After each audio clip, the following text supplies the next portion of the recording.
내 아이가 친구보다 몇 센티미터 작다면 검사를 받아야 할까요? 조금 작아도 곧 크겠지. 조금 더 기다려보자 하다간 골든타임을 놓치기 쉽습니다. 지금 내 아이가 크다고 안심하고 있진 않나요? 사춘기가 또래보다 빨리 시작되면 성장판이 빨리 닫혀 최종 키가 오히려 작아질 수 있습니다. 커도 고민, 작아도 고민인 키. 제 키를 보시면 되게 부담스러워 하실 거예요. 아이의 성장은 한 번 지나가면 되돌릴 수 없는데요. 지금 보이는 작은 변화가 치료가 필요한 신호일 수 있는 만큼 관심을 갖는 것이 중요합니다. 공개 클리닉 웰에서는 작은 키를 키워주는 성장 호르몬 치료와 성조숙증 치료에 대해서 이야기 나눠봅니다. 오늘의 첫 번째 키워드는 키 성장은 타이밍이다. 정확한 땡땡땡 검사가 치료의 시작이다 입니다.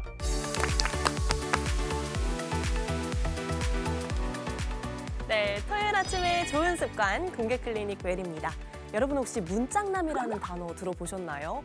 문짝처럼 키가 정말 크신 분, 거의 뭐 2m에 육박하시는 그런 분들을 일컫는 말인데요. 요즘은 남녀노소 불문하고 키가 크신 분들을 선호하다 보니까 요즘은 키에 대한 관심이 점점 커진다고 해도 과언이 아닙니다. 특히나 키는 클 수 있는 시기가 한정적이다 보니 타이밍이 또 그만큼 중요한데요. 오늘 공개 클리닉 웰에서 키 성장에 대한 것들 다 파헤쳐 보도록 하겠습니다. 도움 말씀 주실 건강주치의 소아내분비과 전문의 전종근 교수님 모셨습니다. 어서 오세요. 반갑습니다. 네, 안녕하세요. 네, 우리 아이들의 키 성장 지킴 역할을 하고 있는 소아내분비 전문의 전종근입니다. 반갑습니다. 반갑습니다. 저는 좀 여자치고 키가 큰 편이거든요. 좋겠어요. 크죠. 네, 그러다 보니까 예전에 또 모델을 하면서 일적으로 덕을 좀 본 것도 있는데 예. 또 제약도 있었습니다. 이게 옷 같은 거 사면은 좀 짧거나 뭐 이런 것도 너무 불편했고 특히나 예전에 연애할 때는 또 제약이 많이 걸리더라고요. 너무 크다, 뭐 좀 이런 것들이 있었는데 예. 아무래도 정말 커도 고민, 작아도 고민인 게 키인 것 같아요. 특히 지금 화면 보시면서 공개 클리닉 함께하고 계신 분들, 뭐 우리 손주, 손녀, 아들, 딸 키에 대한 걱정들 많으실 텐데 오늘 공개 클리닉 웰에서는요. 이 성조숙직 치료부터 시작해가지고 요즘 많이 하는 성장 호르몬 치료까지 모든 것을 체크해 볼 겁니다. 화면 집중해 주세요. 네, 제가 학창 시절 때까지만 했어도 막 체육대회 이럴 때 키 순서대로 서고 그랬거든요. 그래서 내 키가 뭐 반에서 어느 정도에 속하는지 요 정도를 대충 좀 알 수 있었는데 요즘은 또 그렇게 키 순서대로 서는 게 많지 않다고 하더라고요. 그래요? 네, 그러면은 내 아이가 어느 정도로 큰지 정확하게 어떻게 알 수 있을까요? 네, 실제 부모님들이 아이들과 함께 매일 같이 생활하기 때문에 우리 아이들이 잘 자라고 있는지 또 성장에 문제가 되는지 사실 놓칠 경우가 많은 것 같아요. 그래서 오늘 그 정확한 해답을 찾기 위해 같이 한번 알아볼 건데요. 정확한 진단을 해야 또 최적의 치료법을 찾을 수 있겠죠. 네. 그래서 오늘 그 기준이 되는 것에 대해서 알아볼 텐데요. 바로 이것입니다. 키 성장은 타이밍이다. 땡땡땡 정확한 검사가 치료의 시작이다입니다. 오늘의 키워드 땡땡땡은 무엇일까요? 세 글자. 검사, 세 글자의 세 글자. 검사인 거네요. 근데 저희가 항상 건강검진을 할 때도 그렇고 가장 기본적인 검사가 피검사잖아요. 그 피검사를 하면은 뭐 호르몬 수치 이런 것들도 나오는데 성장 호르몬이라는 말이 또 있는 만큼 이 호르몬 검사를 하는 게 가장 정확하지 않을까요? 왜 우리 예전에 영훈이 오빠가 했던 것처럼 검사를 해가지고 좀 왜 체크를 수면 너무 검사 좋지 않은 추억을 왜 또 이번에 가시라고 네, 추천을 드려봅니다. 한 번 더 하시라고. 네, 그래서 키 성장은 타이밍이다. 정확한 수면 질 검사가 치료의 시작이다. 이걸로 가보도록 할게요. 성장판이 열렸냐 닫혔냐를 검사를 해야 되는 거잖아요. 네. 그래서 키성장은 타이밍이다. 정확한 성장판 검사가 치료의 시작이다. 성장판 검사요? 성장판, 이게 열렸는지 닫혔는지. 저는 이번에 확신합니다. 교수님, 성장판이 맞죠? 네, 제가 준비한 오늘의 키워드는 키 성장은 타이밍이다. 정확한 고령령 검사가 치료의 시작이다입니다. 골연령, 그러니까 뼈 골연령? 나이. 이 뼈에도 나이가 있다 이런 얘기 들어본 적은 있는 것 같은데 정확히 어떤 의미인지 한번 설명해 주세요. 네, 실제 우리 아이들 나이는 태어난 날을 기준으로 해서 계산하는 나이, 실제 나이 또는 역연령이라고 그러는데요. 고연령이라는 거는 실제 아이의 골격이 그 성숙한 정도를 나타내는 생물학적 지표로서의 나이를 의미를 합니다. 그런데 이 뼈 나이 고령령은 우리 아이의 잠재적인 키 능력을 평가하는데 아주 중요한 의학적인 지표가 되기도 하죠. 제가 작년에 한의원에서 어떤 검사를 했었는데 음. 근육량이 너무 부족하다고 네. 제 세포 나이가 어. 60살이 나온 네? 거예요. 네? 그래서 이 뼈 어머. 나이는 또 어떨까? 세포 어. 나이랑은 다를까? 이게 좀 궁금해지는데요. 어떤 검사를 통해서 알 수 있을까요, 교수님? 네, 고려령 검사는 주로 이제 손과 손목의 엑스레이를 촬영해서 평가를 하게 됩니다. 손가락의 마디마디의 뼈와 또 손목의 개수가 있죠. 그리고 모양도 있고 또 크기도 서로 다르죠. 이런 크기를 전문가가 평가해서 뼈의 나이를 추정하게 됩니다. 이로 인해서 정확한 각 아이의 뼈 나이를 산출할 수가 있게 되는 거죠. 골연령 검사를 하기 전에 우리 아이가 키가 잘 자라고 있는지 좀 확인할 수 있는 방법이 있을까요? 우리 아이들이 잘 자라는지 먼저 확인하는 방법이 몇 가지가 있는데요. 첫 번째는 제일 중요한 것이 성장 속도입니다. 즉 1년에 우리 아이가 몇 센치 자라고 있는지를 체크하는 건데요. 보통 아이들이 아기가 태어나면 첫 1년 동안은 몇 센치가 자라는지 아세요? 평균 한 25cm 정도 자라거든요. 많이 자라네요. 네, 따라잡기 성장되는 시기이기 때문에 급성장이 일어나고요. 2에서 4세가 되면 평균 6에서 7cm가 자라게 됩니다. 그리고 4세 이후부터 해서 사춘기가 오기 전까지는 평균 5에서 6cm가 자라는 게 정상 속도라고 보시면 되고요. 그렇기 때문에 우리 아이들이 1년에 4cm 미만으로 자라게 되는 경우는 성장 장애를 한 번 정도 의심해 봐야 되고요. 그리고 두 번째는 우리 아이의 키가 실제 또래 아이들 키보다 한 10cm 이상 차이가 난다고 생각할 때는 역시 성장 장애를 의심해 봐야 됩니다. 그리고 마지막으로 백분위수라 그래서 우리 아이들이 총 같은 연령의 같은 성별의 또래와 비교했을 때 100명의 아이들을 줄을 세운다 그러면 키대로 그 키 순서가 103번째 아래로 낮게 이렇게 줄을 서게 되는 경우를 의학적으로 저신장이라고 그러고 이런 경우는 정확한 검사가 필요한 경우라고 보시면 되겠습니다. 만약에 어릴 때 내가 이렇게 이 골연령 검사를 했으면 네. 얘는 많이 안 클 거다라고 나왔을 것 같아요. 저는. 그러면 이런 친구들은 요즘 많이 하는 성장 호르몬 주사를 바로 맞습니까? 어떻습니까? 실제 질환이 있어서 치료를 해야 되는 경우는 반드시 치료가 필요한 경우입니다. 그 경우는 사실 키가 3% 미만이면서 그리고 경우에 따라서 성장을 안 놓는 성장물 결핍증이라든지 아니면 염색체나 유전자 이상 때문에 키가 작은 경우라든지 아니면 소아 같은 경우는 만성 신부전이 있어서 키가 안 큰다든지 그리고 그 외에 태어날 때 임신 주수에 비해서 몸무게가 작게 태어나는 부당 경량아인 경우에는 실제로 저신장이 동반되기 때문에 반드시 치료를 해야 되고요. 그리고 건강보험급여도 해당된다고 보시면 되고요. 그렇지만 질병이 없지만 작은 경우도 있을 수 있죠. 대표적인 게 특발성 저신장이라고 그래서 질환은 없지만 이유 없이 작은 아이들도 한 10% 정도 되거든요. 그런 아이들이라든지 아니면 유전적으로 가족이 부모님이 작아서 아이들이 작은 가족성 저신장 같은 경우도 작게 되고 그리고 경우에 따라서는 사춘기 변화가 빨리 와서 뼈 나이가 빨리 진행됨으로 인해서 최종 예측되는 성인 키가 작게 예측되는 경우라든지 아니면 키가 작아서 심지 위축이 너무 심한 경우라 그러면 사실 그런 경우는 선택적으로 치료를 고려해 볼 수 있는 상황이 될 수는 있습니다. 말씀해 주신 질환도 없고 키도 그렇게 작진 않지만 그럼에도 불구하고 성장 호르몬 주사를 맞으면 예상보다 더 클 수도 있나요? 성장 호르몬 치료 같은 경우는 사실 유전적인 예상 키보다 더 키우는 사례가 실제로 많이 보고를 하고 있고요. 실제 이런 경우는 몸에 부족한 성장 호르몬을 채우는 것보다는 실제 초과해서 성장 호르몬을 넣어줌으로써 성장을 촉진시키는 역할을 한다라고 보시면 되겠습니다. 하지만 아이들마다 치료에 대한 반응은 좀 상이할 수는 있습니다. 그래서 보통 평균 1년 정도 치료를 해보고 반응이 있는 아이라고 생각되면 즉 1년에 7, 8cm 이상 크게 되면 반응이 있는 군으로 분류를 하고요. 그런 경우는 최소한 2에서 3년 정도 또 충분한 효과를 보기 위해서는 한 4에서 5년 정도 치료를 하게 되면 실제 투여하지 않은 경우보다 키를 더 자라게 할 수 있다라고 보고를 하고 있습니다. 이 키라는 게 천천히 자라는 아이들도 있고 빠르게 자라는 아이들도 있는데 그냥 기다려 보면 내 아이도 크겠지 하고 넘어가실 수도 있을 것 같거든요. 이게 어떤 상황에서 좀 치료를 필요로 하는지 그게 궁금합니다. 네, 지금은 키가 작지만 나중에 좀 기다려서 키가 크게 되는 경우도 있을 수가 있어요. 이런 경우는 우리가 흔히 체질성 성장 지연이라고 그래요. 이런 경우는 부모 중 한 분이 좀 사춘기 진행이 늦게 왔다든지 또 중고등학교 후반부에 가서 늦게 컸다라든지 이러한 가족력이 있으면서 그리고 실제 고령을 측정했을 때 실제 본인의 나이보다 한 2에서 3년 정도 최소 어려워져 있는 경우에는 실제 뒤늦게 클 수 있는 가능성이 있어요. 그래서 이런 경우는 좀 기다려 봅니다. 하지만 여기서 중요한 거는 일부 이런 아이들 중에서 부모의 가족력은 없는데 단순히 뼈 나이만 어리다고 해서 기다리다가 일부 아이들은 성장 호르몬 결핍증으로 진단이 되는 경우도 있어요.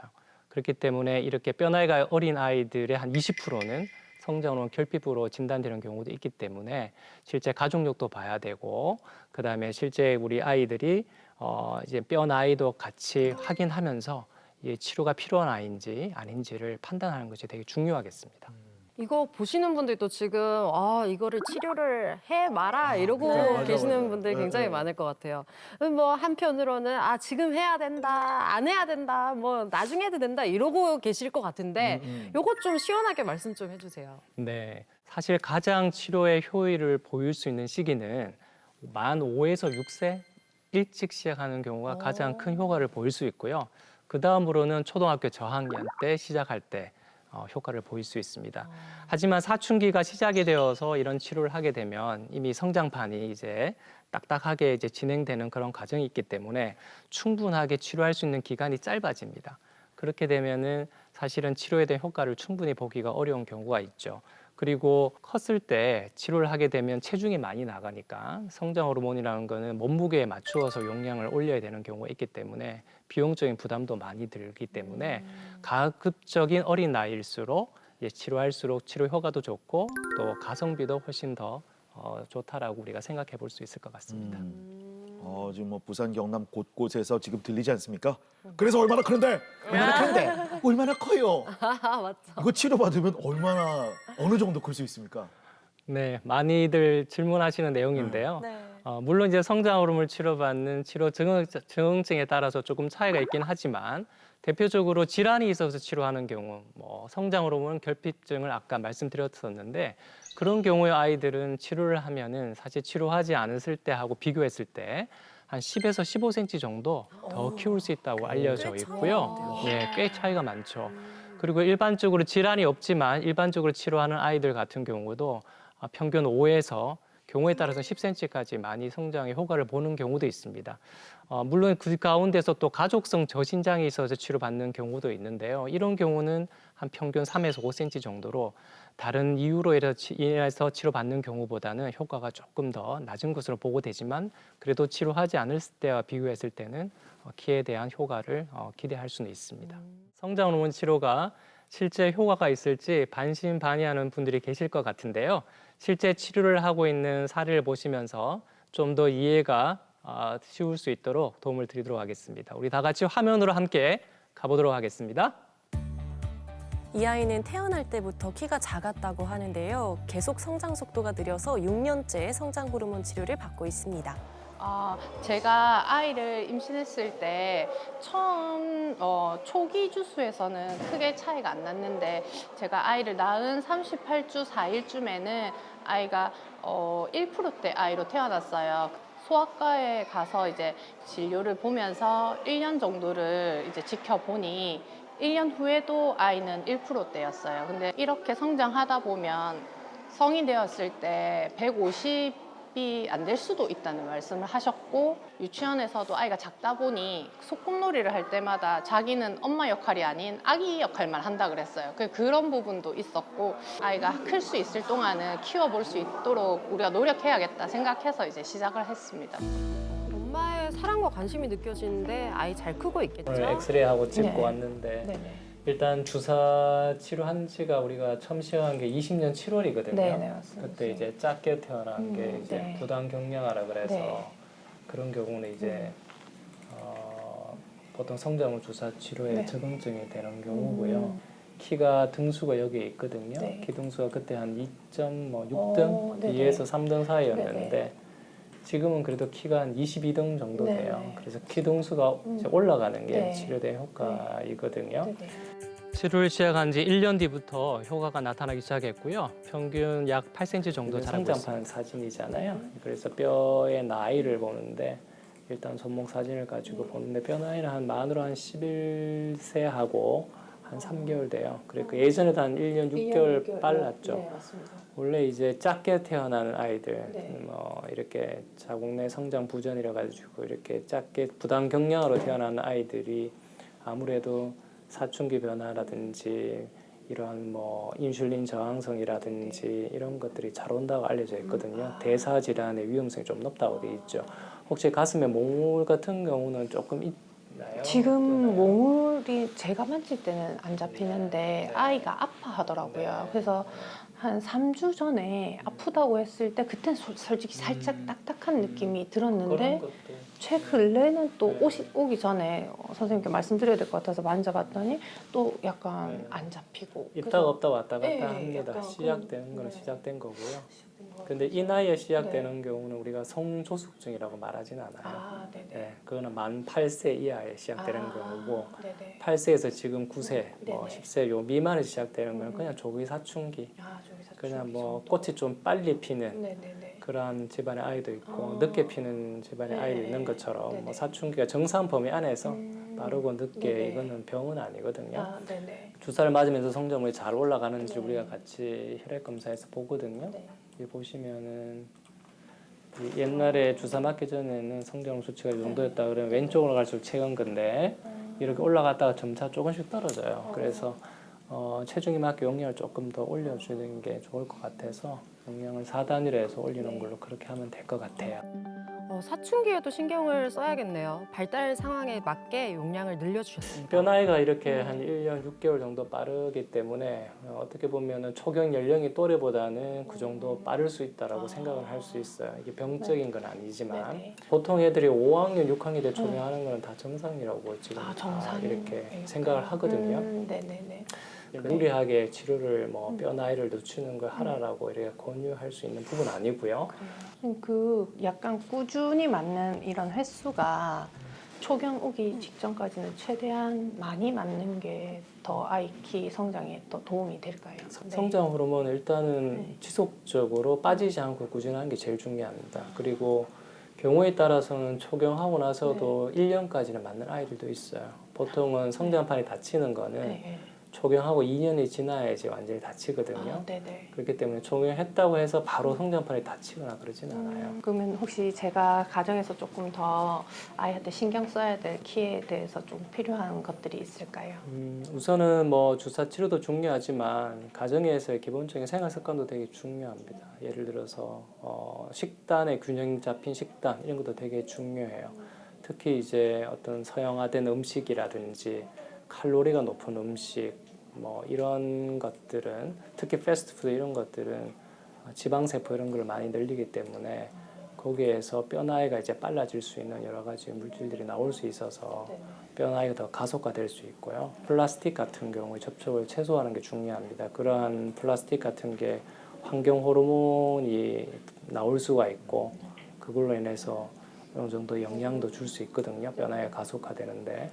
그리고 운동 같은 경우는 그래도 주 한 4에서 5일 정도 식후에 한 30분 정도 해서 물론 성장판을 자극할 수 있는 운동이면 더 좋아요. 줄넘기, 뜀뛰기 뭐 이런 것들 가벼운 조깅 이런 것들은 무릎 같은 데 성장판에 이렇게 자극을 줄 수 있기 때문에 아유, 엄마의 사랑과 또 노력도 있고요. 성장 호르몬 치료까지 받으니까 건강하게 쑥쑥 잘 클 겁니다. 네.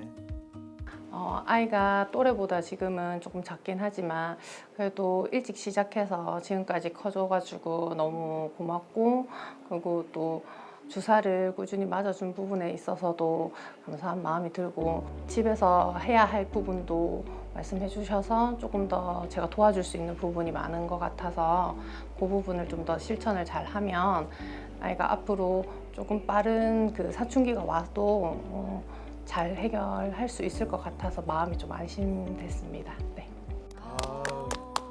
우리 아이 쑥쑥 잘 클 겁니다. 근데 이 영상에 나온 아이 같은 경우에도 20년 7월부터 계속 오랜 기간 치료를 받아오고 있는 것 같아요.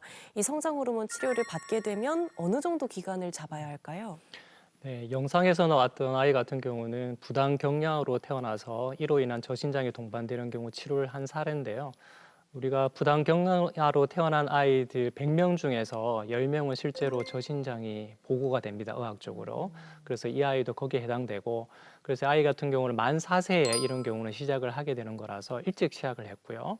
그리고 국내에는 이런 경우에 이제 치료를 하는 기간이 보건급여 기준을 많이 따르는데요.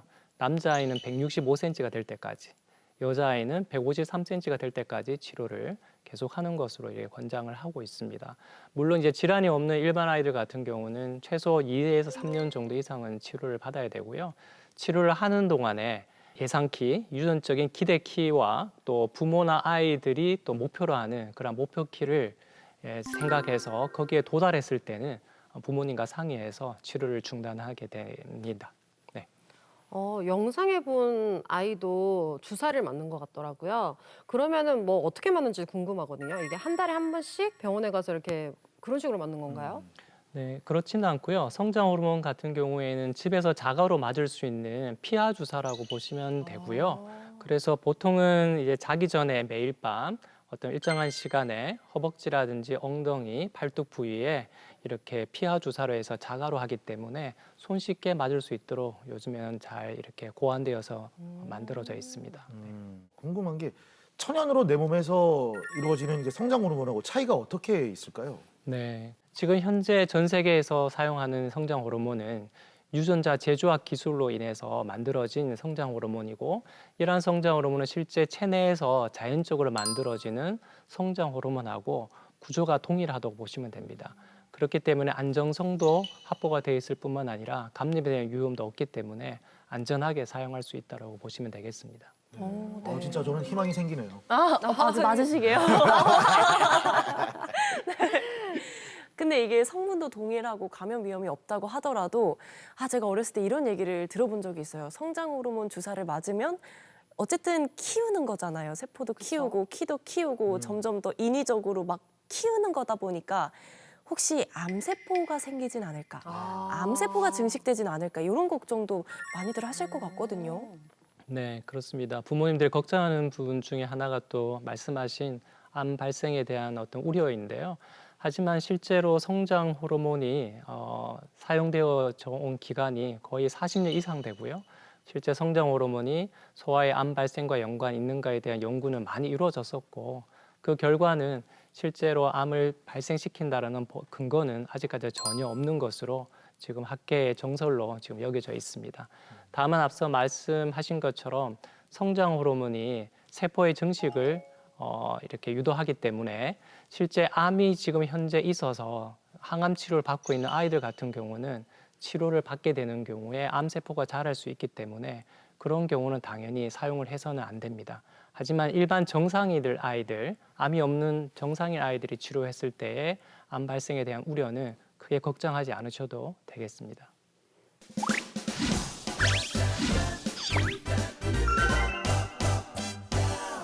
키성장과 성조숙증에 대해서 잘못 알고 있는 상식 꽁트로 풀어보겠습니다. 공클 메디컬 지식 배틀 키다. 아이다. 헷갈리게 하지 마세요. 자, 오늘의 첫 번째 이야기 함께 하시죠. 엄마야, 체림이 와 이래 기분이 안 좋노? 뭐가? 됐다. 엄마, 야는 지 키메키로 와 이래 말이 짧다. 그래. 그래? 너 나가라. 나가라? 아니, 니 뭐 학교에서 뭔 일 있었어? 몰라. 내 잘못 들었나? 어디 사춘기 왔나? 왜 무슨 일 있나? 엄마한테 똑바로 얘기를 해봐. 진짜 좀 나가라. 나가라 좀. 내가 아직 안 줄 아나. 내 이제 4학년이다. 엄마야, 4학년 그래, 니 어른이야 그래. 참나, 야가 사춘기가 왔나? 왜 안 하던 짓을 하고 그러노? 네가 암만 4학년이든 40살이 되든 해봐라. 너 엄마한테는 꼬맹이지. 꼬맹이? 진짜 듣는 꼬맹이 기분 나쁘네. 엄마랑 말 안 한다. 나가라. 아이고, 교수님, 아무래도 우리 꼬맹이가 이게 사춘기가 온 것 같은데. 아니, 이 성장주사 맞아서 그럽니까? 이게 성장주사 오면 사춘기도 좀 빨리 옵니까? 성장 호르몬 주사를 맞으면 키가 빨리 크니까 2차 성징이나 사춘기가 빨리 오지 않을까라고 이렇게 궁금해하는 분들이 많더라고요. 그래서 우리 같이 퀴즈로 풀어보면 어떨까 싶습니다. 성장 호르몬 주사를 맞으면 사춘기, 즉 2차 성장이 빨리 올까요? 아니면은 그렇지 않을까요에 대해서 빨리 온다면 기다, 관계없다면 아이다를 들어주세요. 김채림 씨가 예 준비되셨습니까? 에이. 전 고민 없이 바로 선택했습니다. 오, 제가 먼저 진짜요? 보여드릴게요. 난 전 알죠. 빨리. 기다. 음. 제가 키 큰 편에 속했잖아요. 네. 그래서 키 큰 친구들을 보면은 나이대에 비해서 조금 빨리 왔던 것 같아요. 사춘기가요? 사춘기가. 그래서 오. 좀 있지 않을까, 연관이. 나 똑같이 생각하세요? 예. 아, 그래요? 예. 성호르몬이랑 관련이 있는 그런 증상인 것 같거든요, 사춘기가.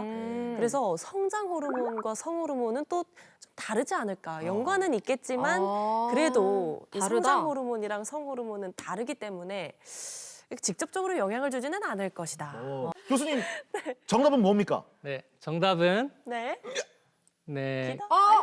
뭘까요? 네, 정답은 아이다입니다. 아니야. 네. 상관이 없다. 그렇습니다. 네, 성장 호르몬 같은 경우는 사실 이제 성장 호르몬 수치를 높여서 뼈에 작용을 하게 되는 그런 원리이기 때문에 뼈의 길이를 늘리지 어떤 뇌에 작용을 해서 사춘기 호르몬을 분비하는 데에 영향을 미치거나 그러지는 않습니다. 오. 다만 성장 호르몬 치료를 받는 아이들이 사춘기가 접어들면서 받는 아이들도 간혹 있겠죠. 그런 아이들 같은 경우는 이미 사춘기가 접어들면서 뼈 나이가 빨라지는 자연스러운 현상 때문에 나타나는 우연의 일치이지 성장 호르몬 자체 때문에 사춘기가 빨리 오거나 뼈가 빨라지거나 그런 경우는 보고가 되고 있지 않습니다.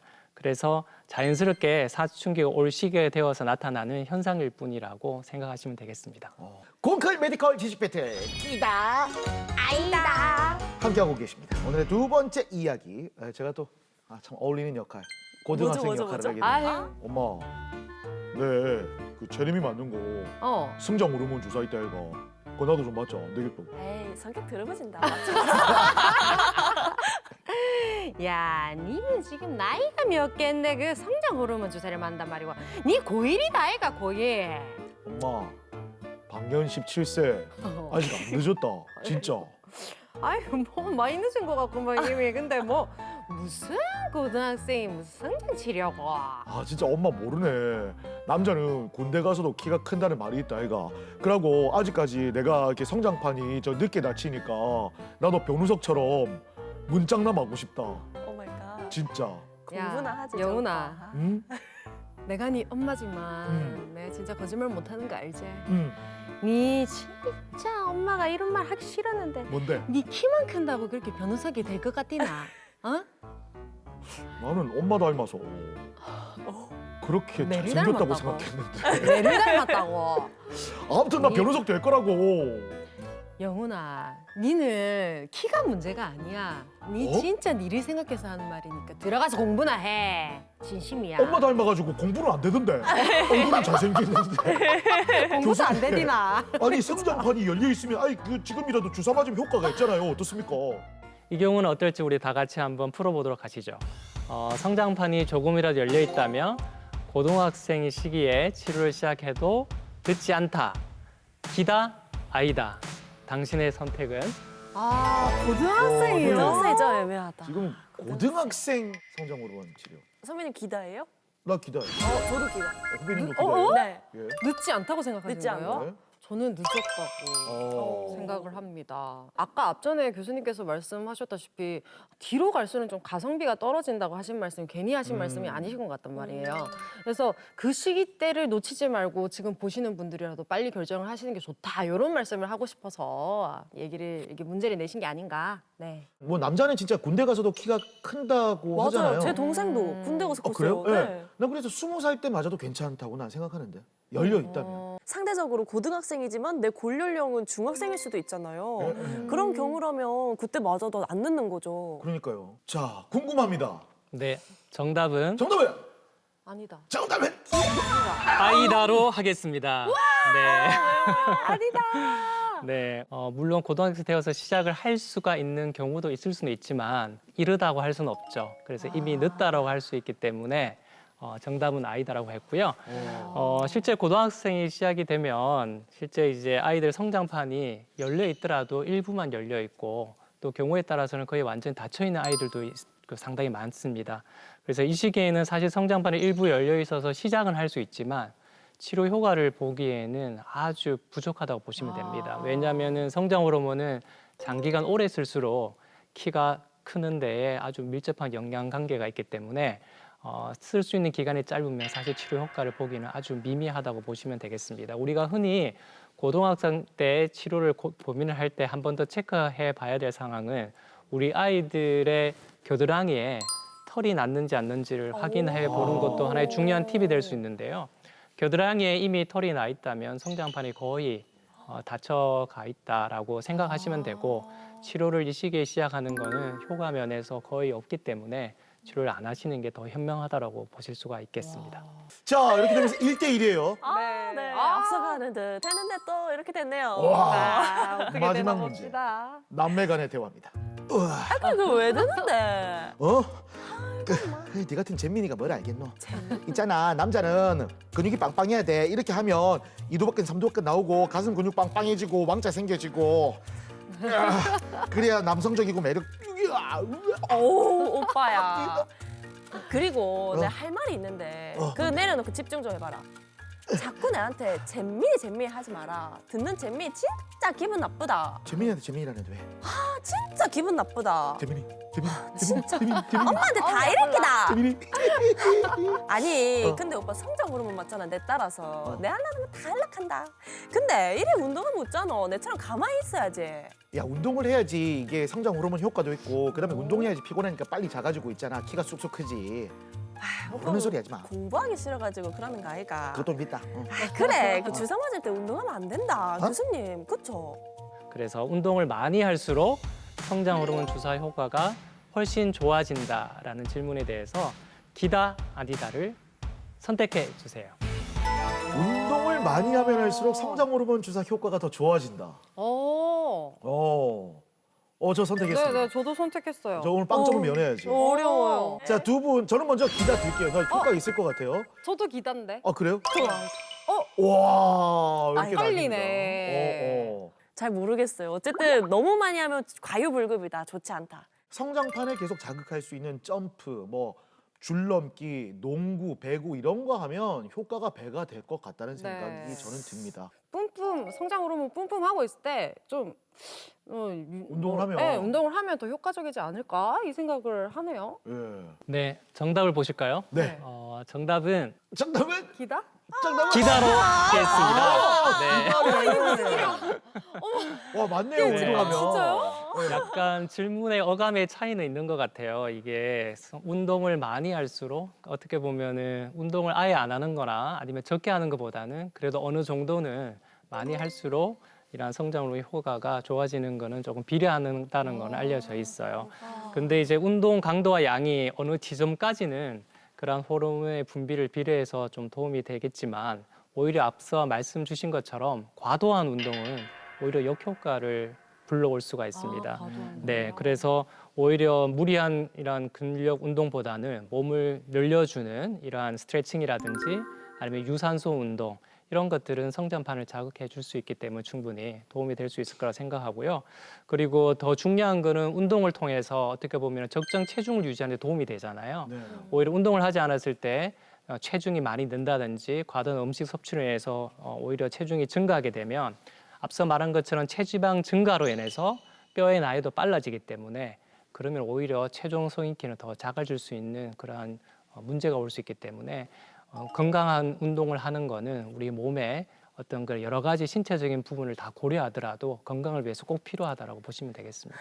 자, 오늘 기다 아이다 클로징의 주인공 요즘 진짜 상한가입니다. 와. 세상에 이게 무슨 일입니까? 한담이. 감사합니다.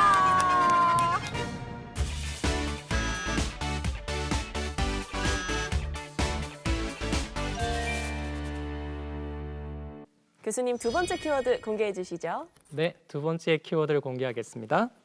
짜잔. 와. 폭풍 성장, 성조숙증의 신호일 수도 있다. 저희가 앞서는 계속해서 키가 작은 고민들을 좀 같이 해결을 했었거든요. 네네. 근데 폭풍 성장이면은 오히려 좋은 게 아닌가 하는 생각이 잠깐 드는데 이것도 치료가 필요한가요, 교수님? 네, 키가 큰 것은 큰 장점일 수 있지만 성조숙증으로 인해서 일찍 키가 커버리는 거는 여러 가지 문제점이 있게 됩니다.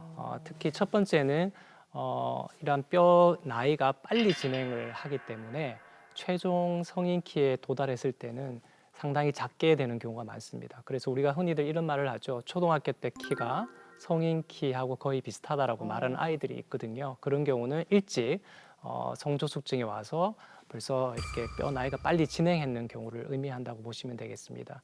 그리고 두 번째는 실제로 성조숙증 오게 되면은 아이들의 어떤 그 신체적인 그러한 부분하고 또 심리 정서적인 부분에서의 어떤 그러한 불일치가 존재할 수가 있습니다. 그 말은 뭐냐면은 아직까지 정서적으로는 완전히 아이이고 그리고 아직까지 성숙이 덜 됐는데 신체적으로는 과잉 성장하거나 아니면 신체적으로 성장하게 되면 성조숙증이 보이게 되면 실제 학교에서 또래 아이들하고 다른 어떤 그런 신체적 변화로 인해서 따돌림을 당하는 경우도 있고 또는 그런 부분들이 자존감이 좀 낮아지게 되는 경우도 있고 그런 것이 오히려 학교 생활에 부정을 유발하는 경우도 있을 수 있습니다. 실제 한 연구에서는 이 성조숙증이 온 아이들이 실제 성인이 되었을 때 자존감이 훨씬 더 낮다라고 되어 있고 또 사회 경제적 지위도 조금 상대적으로 낮은 것으로 보고하는 그러한 연구들도 있습니다. 그리고 세 번째는 이러한 성조숙증을 치료하지 않았을 때는 장기적으로 봤을 때는 건강에 위협이 될 수 있는 요소가 있는데요. 특히 여아들 같은 경우는 이 성조숙증 오게 되면 여성 호르몬에 일찍 노출이 되고 또 상대적으로 정상 아이들에 비해서 이러한 노출된 기간이 오래되면은 이것이 결국 나중에는 여성암과 연관이 된다는 보고가 있습니다. 특히 유방암이라든지 난소암의 발병 빈도가 성조숙증 오지 않는 정상인들보다 더 높다는 보고가 있어서 이러한 세 가지 측면을 고려한다면 성조숙증이 치료가 필요하다라고 보시면 되겠습니다. 이게 폭풍 성장 요거 말고는 또 성조숙증 증상이 어떤 게 있는 건지도 궁금하고 그리고 여자아이에게 흔하게 나타난다고 하는데 도대체 왜 그런 거죠? 여아 같은 경우는 키가 단순히 빨리 크는 것뿐만 아니라 사춘기가 오게 되면 특히 성조숙증에 들어가게 되면은 가슴에 몽우리가 생기게 되고 그다음에 스치기만 해도 통증을 호소하는 아이들이 있습니다. 물론 없는 아이들도 있지만 일단 가슴에 몽우리가 시작되는 것이 가장 중요한 특징이고요. 그 외에도 여아들 같은 경우는 생식기 주변으로 뭐 음모가 난다든지 아니면은 분비물이 나온다든지 이런 것도 하나의 특징이 될 수가 있고 또 일부 아이들 같은 경우는 나이가 만 9세 이전인데 이미 초경을 해서 오는 경우도 있어요. 이것도 성조숙증의 하나의 특징이라고 보시면 되겠습니다. 반면에 남자 같은 경우는 사춘기 성조숙증에 들어오게 되면 고환의 크기가 커지는데 사실은 고환의 크기가 4cc 이상 용적이 커질 때를 우리가 성조숙증이라 그러는데 사실 일반 부모님들이 알기는 상당히 어렵습니다.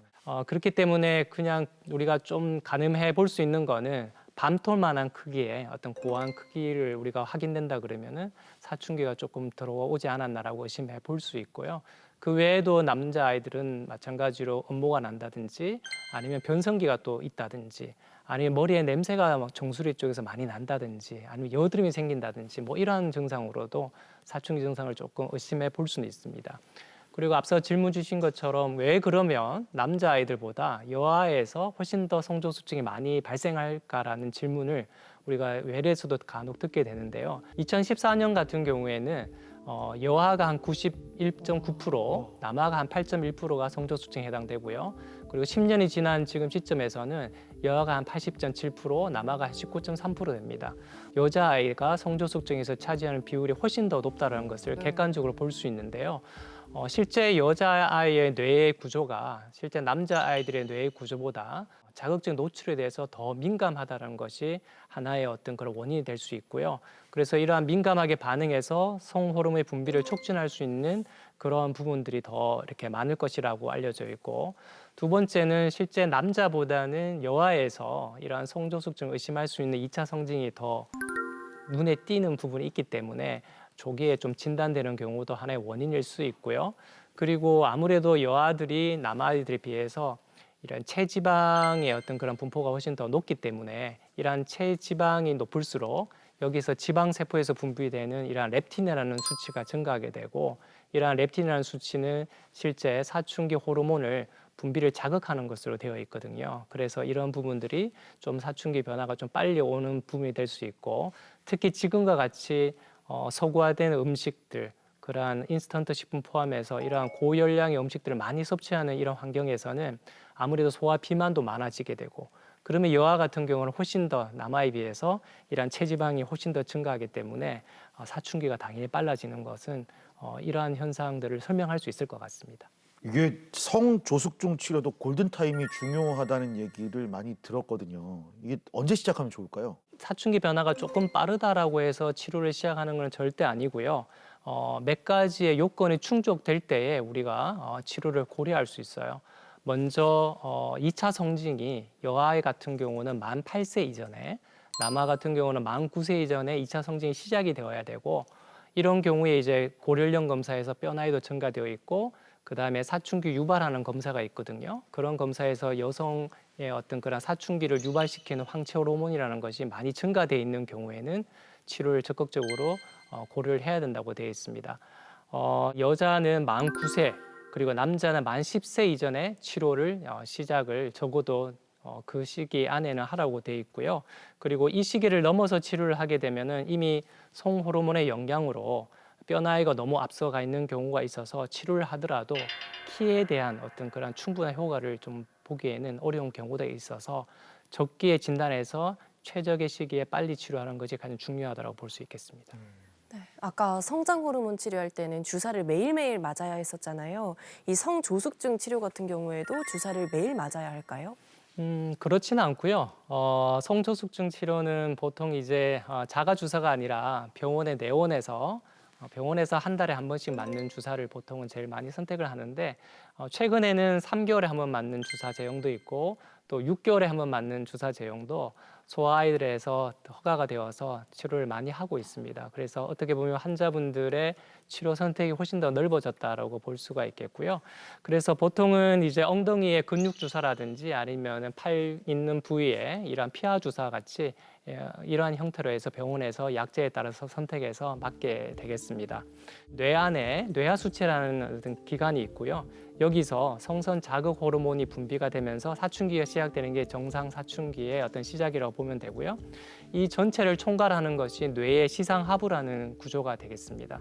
근데 성조숙증 치료 같은 경우는 이러한 그 총괄하는 시상하부에서 나오는 호르몬하고 동일한 제제의 GnRH라는 이 주사제는 일정하게 계속해서 투여가 되면서 뇌하수체를 자극하게 됩니다. 그러면 뇌하수체는 어느 순간에 이런 게 센싱을 못하게 된다고 그럴까요? 인지를 못하게 되면서 거기로부터 성선 자극 호르몬이 나오지 않게 되면서 사춘기 호르몬이 억제가 되는 이런 원리라고 보시면 되겠습니다. 성장 치료만큼은 아니지만 성조숙증에 대한 관심이 높아지면서 성조숙증을 치료하는 아이들의 사례들도 상당히 늘고 있거든요. 그래서 실제 치료하는 환자들의 사례를 조금 소개해 드리려고 합니다. 화면을 함께 같이 보시죠. 여자아이의 경우에는 이른 나이에 가슴 몽우리가 만져진다면 잘 살펴보는 게 중요합니다. 집에서 아기 목욕시키다가 가슴에 몽우리가 만져져가지고 그러고 아프다 그러고 해서 동네 병원에 가서 진찰을 받았는데 이제 2주 정도 이제 생활 습관 교정 조금 하고 보자고 하셨는데 아직도 몽우리가 남아 있어서 이제 피 검사 수치도 높고 뼈 나이도 많게 나와서 성조숙증 진단 받고 이제 대학병원 진료 권유하셔서 왔어요. 지금 보시는 게 성장판 검사입니다. 오른손을 주로 쓸 경우 왼손을 엑스레이로 촬영하게 되는데요. 이미 성조숙증 진단을 받은 터라 마음이 무거우실 것 같습니다. 한번 잠깐 서볼까요? 한번 일어서 차렷해보자. 본인이 아프다고 그래요? 여기 살짝 나와 있는데, 그죠? 네.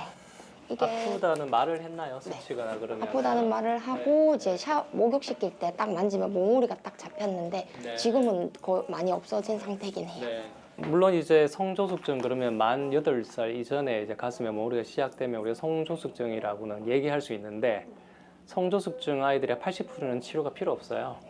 치료 필요 없고 놔둬도 그냥 있다 없다 그냥 하면서 네. 저절로 그냥 천천히 다시 이렇게 진행되는 경우도 많아서 네. 20% 아이들은 치료가 꼭 필요해요. 네. 근데 얘가 20%에 들어가느냐 안 들어가느냐는 사실은 이제 성장판 엑스레이도 봐야 되고 뼈 네. 나이도 봐야 되고 보통은 이제 우리 사춘기가 이제 머리에 있는 여기 뇌하수체라는 데가 있거든요. 네. 여기서 사춘기 호르몬이 분비가 됩니다. 네. 이게 이제 황체 호르몬이라고 그러죠.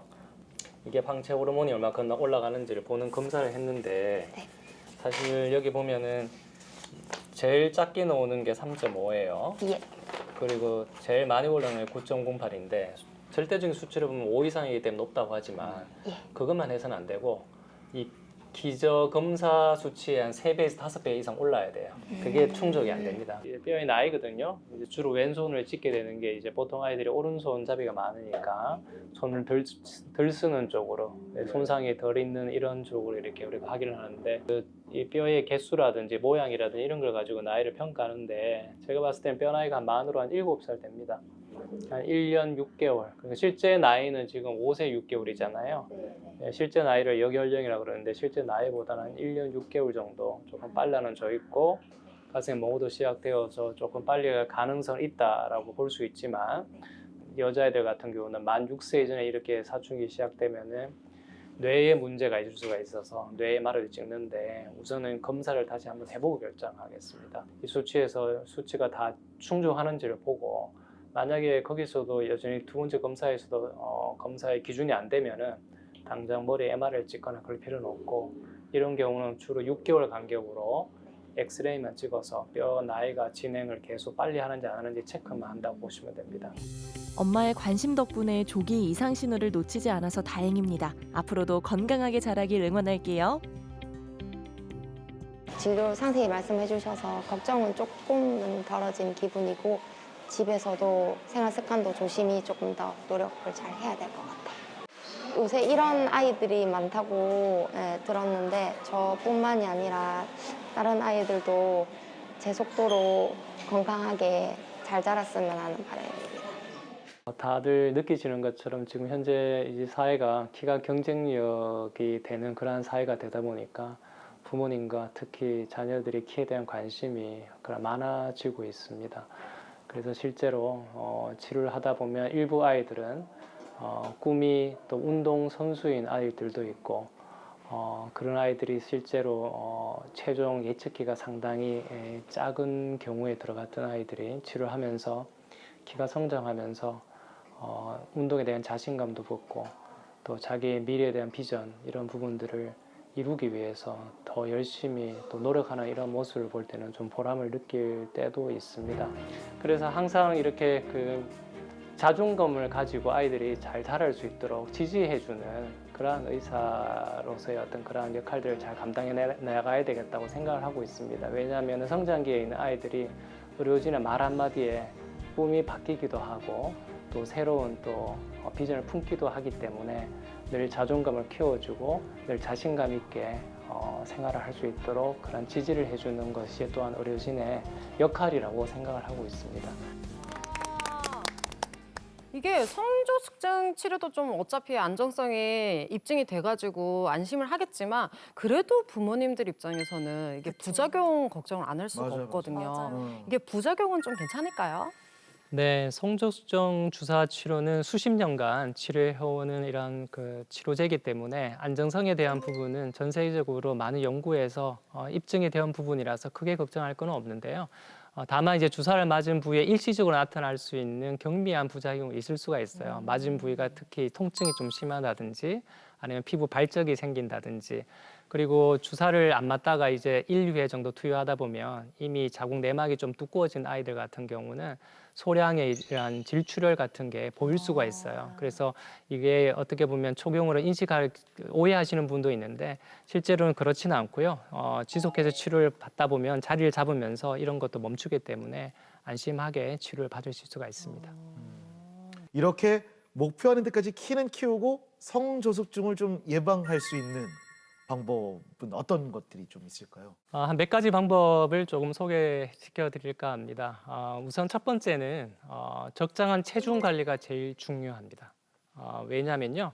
앞서 말씀드린 것처럼 체지방이 증가할수록 비만이 되거나 하면 이것으로 인해서 계속해서 이러한 뼈 나이도 빨라지게 되고 또 사춘기가 유도되는 그러한 호르몬들의 영향을 받기 때문에 당연히 이러한 부분들의 성조숙을 일으킬 수가 있죠. 그래서 특히 당류라든지 아니면은 가공식품 같은 경우는 가급적 피하시고 또 이제 규칙적으로 운동을 하는 것이 이런 면에서 되게 중요하겠습니다. 그리고 두 번째는 환경 호르몬의 노출을 최소화하는 것이라고 앞서 인터뷰에서도 말씀을 드렸지만 이 환경 호르몬 자체는 상당히 이제 플라스틱을 통해서 많이 배출이 되게 되고 실제로 이제 정상적인 내분비 계통의 호르몬을 작용을 방해하는 역할을 하게 됩니다. 그렇기 때문에 실제로 사춘기 유발에 영향을 줄 수 있다고 알려져 있어서 가급적 일회용 제품들을 피하는 것이 되게 중요할 것 같습니다. 충분한 수면과 스트레스를 관리하는 것 또한 되게 중요합니다. 왜냐하면은 이제 충분한 수면이 이루어지는 동안에 성장 호르몬이 많이 분비가 되거든요. 그렇기 때문에 숙면을 취하는 게 되게 중요하고 특히 자기 전에 스마트폰을 많이 하잖아요. 어른이나 아이들 할 것 없이. 이로부터 나오는 블루라이트 같은 경우는 우리 뇌에서 분비되는 멜라토닌의 방출을 우리가 억제하게 되는 효과가 있기 때문에 수면의 방해를 일으킬 수가 있게 되고요. 그렇기 때문에 충분히 이런 부분들에 대해서는 자제를 하는 게 중요하고 또 스트레스를 많이 받게 되면 스트레스 호르몬 자체가 뼈를 빨리 진행되게 하게 되고 또 그 자체가 성장 호르몬의 작용을 억제하게 됩니다. 하루의 일정 시간은 아이들이 충분히 뛰어놀고 마음껏 웃을 수 있는 그런 환경을 마련해 주는 것도 중요하고요. 그리고 가능한 아이들과 따뜻한 포옹도 하시고 스킨십을 자주 하시면 어떤 호르몬이 나올까요? 우리 뇌에서 옥시토신이라는 호르몬이 많이 분비가 되거든요. 우리의 몸에서 나오는 스트레스 호르몬인 코티졸이라는 거를 이렇게 중화시키는 역할을 하게 됩니다. 그래서 훨씬 더 이런 부분들에 대해서 건강을 지키는 데 도움이 될 것이라고 생각하고요.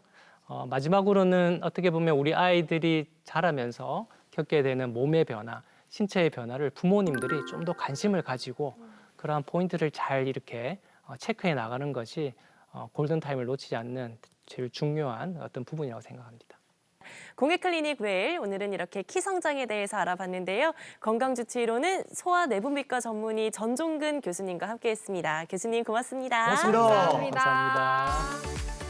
클로징 타임. 아이고 세상에.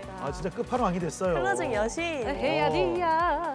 이거. 자, 엔딩 요정 한담이가 왔습니다.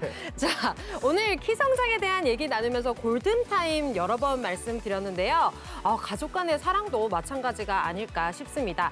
부모님, 아이, 배우자 모두 함께 행복한 날을 즐기시면서 안아주고 옥시토신 뿜뿜 하면서 골든타임 가져보시길 바랄게요. 자, 공개클리닉 웰 다음 시간에는 테니스 엘보, 골프 엘보 하면 떠오르는 팔꿈치 질환에 대해서 이야기 나눠보도록 하겠습니다. 다음 주도 함께 해주시길 바라면서 여기서 인사드리겠습니다. 함께 해주신 여러분 감사합니다. 감사합니다. 고맙습니다.